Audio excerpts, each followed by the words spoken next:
Si vous voulez vous décrire en un mot. Couillon. Ça résume tout, c'est que voilà, faut pas se prendre trop au sérieux. Le B018, c'est un symbole d'après-guerre pour beaucoup de Libanais. Parlez-moi un peu du symbole du B018 pour Bernard Khouré, de sa genèse, de tout ça. Bah, ce projet est venu après 5 ans de très difficiles, mes débuts. Moi, je suis rentré des États-Unis en 1993 Oui, et j'ai eu 16 engagements contractuels parce que bon, je connaissais du monde ouais. entre 93 et 98 qui n'ont pas mené. Alors, dans le jargon architectural, en anglais, on appelle ça aborted, aborted mission. Tu Les commences une 16 mission, projets. 16 projets, si je vais traduire de manière littérale, avortés. 16 Et avortements, ça fait mal. c'était quoi la cause? 16 avortements, ça fait très mal. Ouais, Ça fait très très mal. Parce que tu y crois à tous les coups. Tu t'imagines que tu vas finir par enfanter. Et chaque fois, ça ne fonctionne ouais. pas. Au bout du 16e, tu es vraiment à bout de souffle. Et c'est terrible.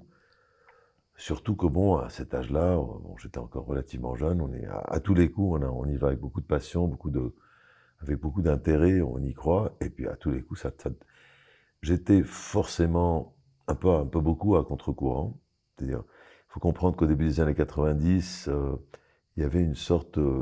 Beyrouth était un peu dans le déni. On va Ouais. dire que ce qui se faisait, ce qui marchait, surtout dans notre domaine, c'était une histoire, en fait, ce qui circulait, c'était une histoire dans laquelle je ne pouvais pas m'inscrire.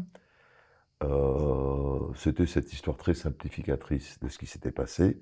On mettait sous le tapis toutes les questions un peu chaudes, un peu épineuses. Donc toute architecture qui posait des questions dont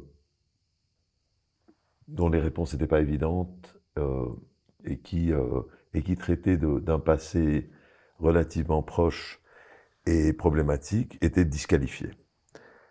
Donc Beyrouth, cette image de Beyrouth qui circulait, le phénix qui ressort de ses cendres, l'Orient l'Orient et l'Occident qui se retrouvent, toute cette Ouais. histoire mielleuse et très sucrée, moi je n'y adhérais pas, donc ça fonctionnait pas. Le B18 finalement, qui est un projet de boîte de nuit, qui a priori n'a rien de politique, Ouais.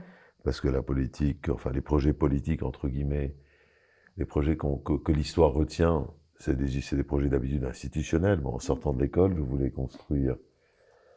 j'espérais construire des écoles, du logement social, des musées, du public, mais sûrement pas des boîtes de nuit. Parce que l'entertainment, le divertissement, ne mérite pas une architecture. D'habitude, on met ça dans les sous-sols. Ouais. Ça n'a aucune importance. On n'écrit pas l'histoire à travers ce type Mais ça a écrit l'histoire, et c'est Alors ça. justement, c'est ce qui était très curieux à Beyrouth, c'est qu'à Beyrouth, justement, là où l'histoire doit s'écrire, à travers les institutions, l'histoire qui te ressemble, qui me ressemble peut-être, ne s'écrit pas. Si tu vois et c'est d'où la faillite des institutions, D'accord. d'où la faillite, en fait, du projet nation, d'où le fait que la guerre n'est pas finie, parce qu'on ne s'est toujours pas entendu sur un minimum de définition de ce qu'est notre nation. Donc, tout ça se reflète au bout du compte sur le tissu de la ville, sur ce qui se fait, sur ce qui se construit. On a projeté n'importe quoi, l'État, enfin, n'a pas reconstruit, il n'y a pas eu de projet de reconstruction. Et là, s'il fallait prendre position, dans l'absence, en fait, d'un environnement où Hostile. l'histoire se construit, ou dans l'absence, en fait, d'un projet étatique, d'institutions, de concours qui se lancent, comme ça se fait dans tous les pays voilà, où il y a un État, tu vois, qui Ouais. écrit son histoire. Dans l'absence de tout ça, j'ai dû aller chercher autre part, là où l'histoire ne s'écrit pas d'habitude, dans le C'est divertissement. joli ce que vous êtes en train de dire. Et